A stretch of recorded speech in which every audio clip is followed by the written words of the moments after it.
That sadness always results from illusions that we have on concerning others. And sadness often leads to resignation. Resignation, depression, things like that.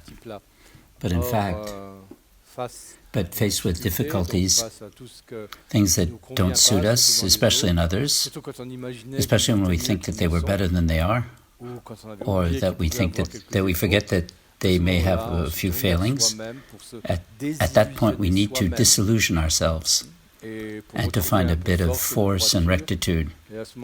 And then we can accept with compassion the limitations of others. That transforms, at the same time, anger and avoids sadness. Others are your karma, and they're the result of your own past. And the only way to liberate yourself from this past that comes towards you is to be in loving kindness. Freedom is something that you can acquire. Freedom is something that you can develop. When we see that there's a situation or others are imposed on ourselves, it's the karma that leads us to this. Some escape, and others notice this and see that others present you with a situation where it could be that it could limit your freedom, but in fact you have to decide how you're going to react. Are you going to react mechanically with your negative character traits, or are you going to react with a certain distance, understanding that the other is only an instrument of my karma, and that I shouldn't hate him. I should simply say, oh, poor fellow. He's forced to be that way by his own karma. And in fact, and moreover, it's my karma. Now I'm going to free myself from this. And the only way to free myself is through loving kindness and being gentle, not vengeance, not violence, not conflict.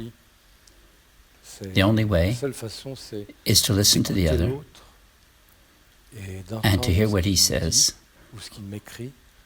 and to listen to him, to look at him, and to say to myself, I must respect that. It's that way that I liberate myself. If I have another attitude, if I'm imprisoning myself in a new karma, if I'm disrespectful towards others, I create a new karma that imprisons me. But as soon as I'm respectful and friendly and helpful, in loving kindness, being gentle, with words that are gentle, and I take a certain distance, then I free myself. You see that freedom is linked to that. It's linked to respect, respecting yourself and respecting others. Respect is a very important key to this. Each person has their own story, and you will never get out of them unless each person feels that, if a person feels that they're not respected, at a certain moment they gather others together and say, I need to be respected, my sleep needs to be respected, my rest or silence. You see? And at that point we see together how we can see that somebody may need rest, and the others must respect them. And if we share these moments, each person is able to say how they feel, what they think, and that's respect. Respect of others, and eventually respect of a part of the structure. The foundation is respect. We can ask things politely, but at the same time, each person has a different temperament, and each temperament is Some are a bit more aggressive, and when we see them, we say, oh, they're like that. We smile a bit. That's their temperament. Others complain a bit more, and we say, oh, we say that as well. That's their temperament. There are people who are very, very different. But if each person, little by little, tries to make an effort and sees the failings of those who are complaining or who are aggressive, and if the person who sees that is who sees the complaint or the aggressiveness, if he himself is sufficiently awakened to himself, he knows that those people are imprisoned by the complaints or their reproaches or their aggressiveness. It takes two to make a detestable situation. Any person can slip. One person can always slip, but if the other imbecile reacts to this slip, then you have a problem. If the person, when a person slips, you listen and you don't react. And one more thing, you have to see, again, that you need respect. As soon as you lack respect, there's an issue. Yes. You need the courage to say, at least you need the courage to bear things. You see? Yes. And one is not worse than the other.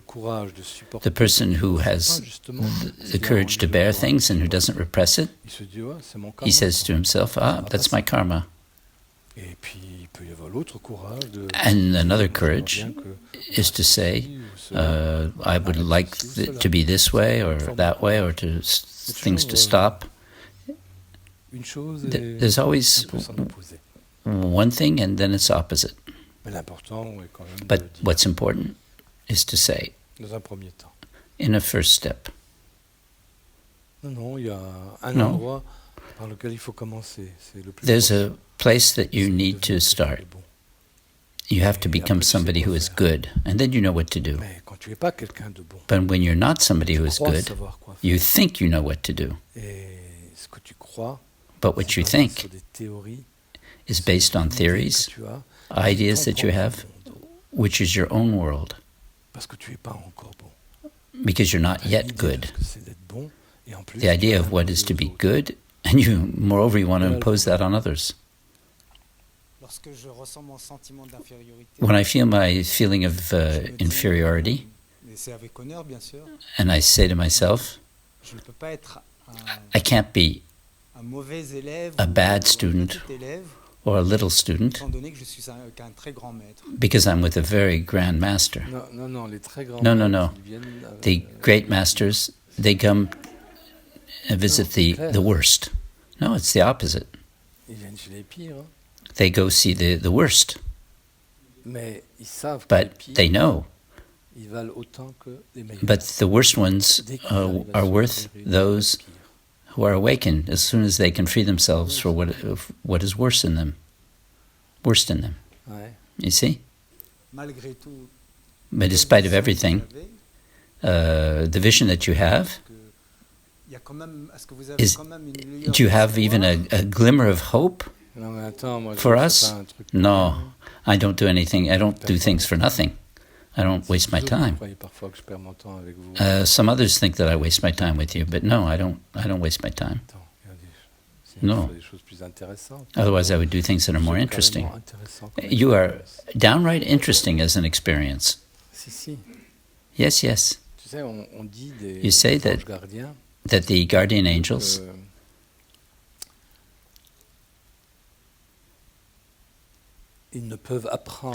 they can only learn what is earthly through the stupidities and the people for whom they are guardian angels are completely lost in what's earthly. They need to learn. They must learn about what's the earthly level in order to know the entire universe. So it's thanks to the stupidities and the negative character traits of all the people that they are guardian angels for That's the way the guardian angels learn something. And if, moreover, if they can help you free yourself, help you evolve, then they learn something as well, and you learn something. It's good, huh? Yes. You should really try it. Good evening.